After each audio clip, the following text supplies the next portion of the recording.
How to turn off music and sound effect in Darkest Days. Hey everyone, welcome back to Crazy Gamer.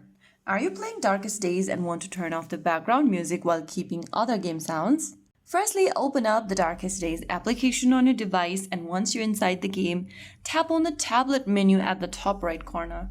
Now from the expanded menu that appears on the screen, select the gear button at the bottom. Once you're done, you'll see the settings menu. Go ahead and tap on sound.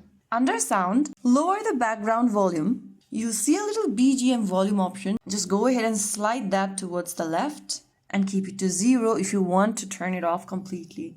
You can also adjust other sound options such as master volume, which will minimize all the sound effect in the game. Whether it is SFX, BGM, it will minimize all the sound you may hear from the game. If you go ahead and swipe it towards the left, you'll be able to turn off the master volume. But if you want some of the volumes to be minimized and most of the volumes out there to be playing, then you can just go ahead and turn off the background music volume option. So right after you do that, click on save at the bottom right corner to save the changes, and then you have successfully turned off the background music in Darkest Days. If you found the video helpful, don't forget to like, share and subscribe to our channel. I will see you again in the next video. Thank you for watching.